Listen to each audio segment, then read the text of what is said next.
आज हम बनाएंगे खट्टी मीठी तीखी टमाटर की चटकारेदार चटनी। और ये चटनी इतनी टेस्टी बनेगी कि आपको सब्जी की भी ज़रूरत नहीं पड़ेगी। सारा का सारा खाना आप इसी से खा लेंगे, चाहे आप समोसा, पकौड़ा, रोटी, पराठे कुछ भी खाएं, ये सबके साथ हिट है। तो चलिए बनाते हैं इसे बनाने के लिए मैंने यहाँ पे टमाटर को अच्छे से साफ़ करके धो लिया है। आप टमाटर को देख सकते हैं कितने लाल लाल टमाटर हैं ये। अब हम क्या करेंगे, टमाटर का जो डंठल वाला एरिया होता है ना, उसको हम इस तरीके से काट के निकाल लेंगे। सारे टमाटर को काट के इसी तरीके से हमें निकाल लेना है। और ये काम ना बहुत ही आसानी से हो जाता है, कोई भी दिक्कत नहीं होती है। तो बस इसे निकाल के मैंने यहाँ पे रख लिया है। अब हम लेंगे कुकर में मैंने 1/4 कप पानी डाला है। पानी डालने के बाद इसमें हम टमाटर डालेंगे। 1 छोटा चम्मच इसमें हम तेल डालेंगे। तेल आप रिफाइन या फिर सरसों का तेल भी आप यूज़ कर सकते हैं। अब इसे हम बंद करेंगे और मीडियम फ्लेम पे 2 विशल बजने तक इसे हम पकाएंगे। यहाँ मैंने 8 सूखी मिर्च ले लिया है और 3 लहसुन की कलियों को मैंने अच्छे से छिल के रख लिया है। यहाँ 2 गुड़ मैंने लिया है। गुड़ ये ना ग्राम में 500 ग्राम जितना है। बस इसे हम इस तरीके से किसी भी भारी चीज़ से आप इसको तोड़ लें। तोड़ने के बाद इसको हम क्या करेंगे, छोटे छोटे टुकड़े में कर लेंगे। आप इस चटनी को चाहें तो चीनी से भी बना सकते हैं या फिर आधा गुड़ आधा चीनी डाल के भी बनाएंगे ना तो भी अच्छी बनेगी। तो बस यहाँ मैंने गुड़ को तोड़ लिया, इसे हम रखेंगे साइड में। यहाँ मैंने एक मसाला पहले से ही बना के रखा है। इस तरह का मसाला आप बना के रखेंगे ना तो जब भी कभी आपको चटनी बनाना हो, कलौजी बनाना हो या दाल पूड़ी बनाना हो ना, तो उसमें ये मसाला अच्छा जाता है। तो इसे बनाने के लिए मैंने यहाँ पे 3 चम्मच धनिया, 2 चम्मच सौंफ और 1 चम्मच जीरा ले लिया है। इसे हमें अच्छे से खुशबू आने तक भूनना है। जब इसमें चिटचिट की आवाज़ आने लगेगी और ये आवाज़ सब बंद हो जाएगी, फिर हम क्या करेंगे, गैस की फ्लेम को बंद करेंगे। इसे ठंडा करके ग्राइंड कर लेंगे और जार में भर के इसको आप यूज़ कर सकते हैं। यहाँ टमाटर अच्छे से बॉयल हो गया है। 2 विसल बजने के बाद जब पूरा भाप निकल गया था तब मैंने इसे खोल के किसी बड़े बर्तन में निकाल लिया है ताकि ये जल्दी से ठंडा हो जाए। टमाटर अभी ठंडे नहीं हुए हैं तो मैंने एक चम्मच ले लिया है और चम्मच से इस तरीके से उलट पलट के टमाटर के छिलकों को मैंने निकाल लिया है।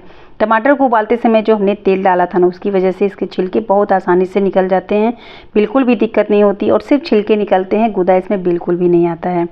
अब हम क्या करेंगे, कोई भी मैसर या ग्लास ले लें, आप उसको इस तरीके से मसल लें। मसलने का काम आप यहीं कर लें क्योंकि बाद में अगर इसको आप छौंकने के बाद मसलेंगे ना तो इसके साथ साथ जो लहसुन की कलियां ना वो भी टूट जाएंगी। लेकिन लहसुन को हमें यहाँ खड़ा रखना है, इसलिए आप पहले ही इसको मैश कर लें। अब हम गैस पे रखेंगे कढ़ाई, इसमें डालेंगे सरसों का तेल। तेल जब गर्म हो जाएगा तब इसमें 1 छोटा चम्मच जीरा डालेंगे और जो लहसुन की कलियां उसको हम डाल के थोड़ी देर तक भून लेंगे। लहसुन को हमें यहाँ बहुत जलाना नहीं है, बस थोड़ा सा मतलब 1 से 1.5 मिनट तक भूनेंगे इसको। लहसुन आप देख सकते हैं मैंने इसे बहुत ज़्यादा नहीं भुना है। अब इसमें हम सूखी हुई लाल मिर्च डालेंगे और 2 से 3 बार इसे भी हम चला लेंगे। जो टमाटर हमने मैश करके रखा है उसको हम डालेंगे। टमाटर डालने के बाद यहीं पे हम डाल देंगे इसमें गुड़, ताकि गुड़ भी जो है ना टमाटर के साथ अच्छे से पकता रहे। अब इसे हमें मीडियम फ्लेम पे इसे अच्छे से पका लेना है। आप इसे बीच बीच में चलाते रहें ताकि ये नीचे से जलने ना पाए। इसमें हम डालेंगे 1 चम्मच काला नमक और 1 चम्मच भर के मैंने इसमें सादा नमक भी डाला है। नमक आप अपने स्वाद अनुसार डालें। इसे हम अच्छे से मिक्स करेंगे और इसे हमें अच्छे से गाढ़ा होने तक पकाना है। गैस की फ्लेम को मैंने यहाँ मीडियम रखा है और मीडियम फ्लेम पे इसे हमें पकाना है। तो करीब 10 मिनट और इसको पकने में लगेंगे। तो मैंने यहाँ पे क्या किया ना, आधा चम्मच हल्दी पाउडर डाल दिया है और 1 चम्मच कश्मीरी लाल मिर्च पाउडर और जो मसाला हमने बना के रखा है ना, भुना हुआ मसाला, उसमें से 3 चम्मच मैं यहाँ पे डाल रही हूँ। चम्मच पूरा भरा हुआ है और उसके बाद मैंने इसे क्या किया, अच्छे से मिक्स कर लिया है। ये हमारी चटनी ना बस थोड़ी गाढ़ी और हो जाए ना तो बस ये तैयार है। तो करीब 5 मिनट तक इसे मैंने और पका लिया और यहाँ देखिए इतना गाढ़ा ये हो गया है।